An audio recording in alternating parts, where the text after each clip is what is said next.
like rekindling an old love with a long-lost ex, or finding that old and very comfortable pair of trainers at the back of the shoe cupboard, there was a lot that feels reassuringly familiar about Prey.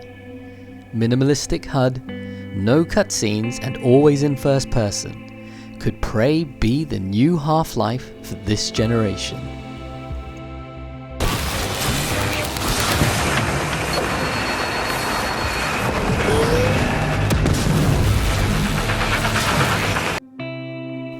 In keeping with Prey's clearly doffed cap to some of the great first-person RPGs of the past, the graphics are nothing to set today's world alight.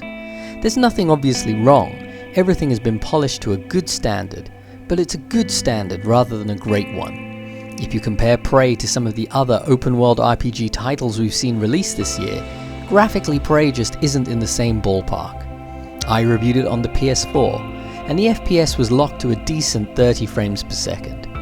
PS4 Pro players, however, will be disappointed, as this launch version does not appear to have any fidelity improvements for running on the more powerful platform.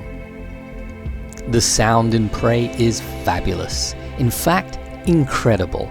It absolutely adds to the immersion and overall sense of paranoia you feel as you walk around the dark and eerie space station, waiting to get sucker ganked by the various typhons and mimics that are hunting you.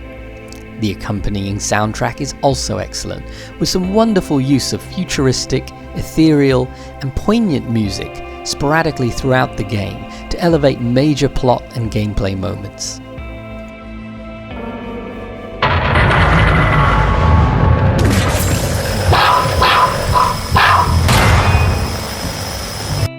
In Prey, you play the role of Morgan Yu, the youngest sibling in a powerful family corporate dynasty whose primary investment is an off-planet research station called the Talos One. It is some years into the future, a future in which President John F. Kennedy was never assassinated. This alternate reality future opens many possibilities that for me are never fully explored, and left me feeling that it was something more of a styling prop.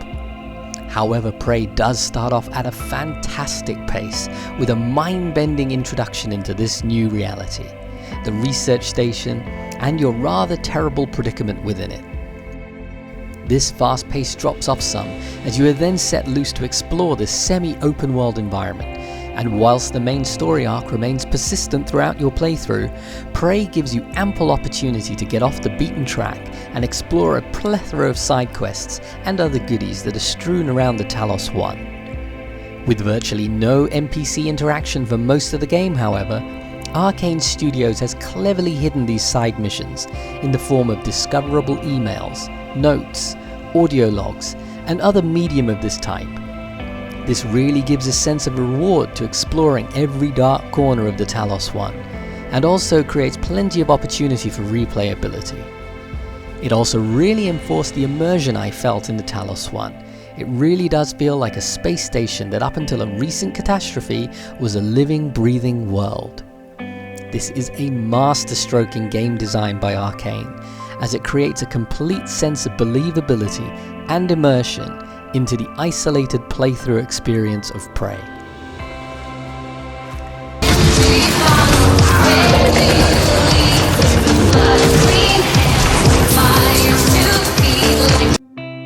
Prey is a fairly standard FPS adventure RPG from a gameplay perspective. You start off with no skills and no weapons, which makes the jump scares in the early game absolutely terrifying as you wander around looking for weapons and equipment, never knowing if the next coffee cup is about to try and eat you. As you progress, you find a fairly standard set of weapons, with the usual favourites such as pistols and shotguns, as well as a few more interesting ones. None of these items, however, are discovered through the main story arc, which means that different playthroughs will yield different equipment depending on how much exploring you're willing to do. The world itself is what I would describe as a semi-open world environment. Each area is gated, however as you progress you are able to unlock escape hatches, which then allow you to spacewalk between zones. There are discoverables and even a few side missions out in the cold vast of space for those brave enough to go looking. The resource management game in Prey I found to be fantastic. Many seemingly useless objects you discover are actually collectible. In fact, Prey rewards greatly the loot hoarder, as all of it can be converted into useful items such as ammunition or health kits by using the recycler and the fabricator. Adding to this mechanic, my favourite bit of kit by a mile was the innovative recycler grenade. This little beauty creates a vortex which sucks all nearby bad guys into it and converts them into materials for use in the fabricator. I had a lot of fun with these. Schematics for all of the different craftable items have to be found, which again adds another reason to explore the Talos One. With all of these awesome gameplay mechanics available, sadly it is the combat itself which is the only area I found Prey to be slightly lacking. The AI of the Typhon aliens just isn't diverse enough to really challenge the gamer.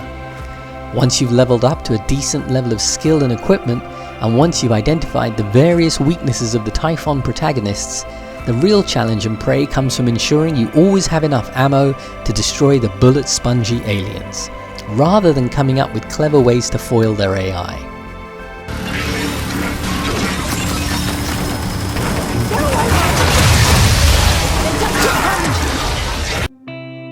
Prey is a thoroughly enjoyable look into the future and the past.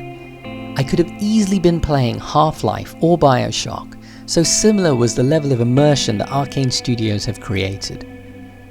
However, unlike those two great masterpieces, the lack of a truly challenging AI lets Prey down, perhaps preventing it from ever being regarded in the same hallowed terms. That said, Prey is still a very, very good game. And particularly so if you're a gamer like me, who's getting a little tired of the cutscene storytelling avalanche that's rife in most games these days. Without a cutscene in sight, never once leaving the first-person view of Morgan Yu, I was immersed into Prey in a way that I have not been by a video game for a very long time. It did get me thinking. I wonder how something like Prey would do as a virtual reality game.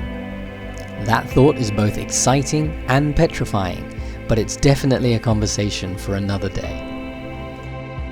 Overall, I give Prey a superb 4.5 zombie heads out of 5. It is an excellent game, although its true appeal may be to the slightly older generation of gamers than the younger. It is definitely worth the retail launch value, and I would recommend you go and scare yourself on the Talos One at your earliest convenience. As usual, if you liked the review, please hit like or subscribe, and please feel free to leave feedback in the comments section.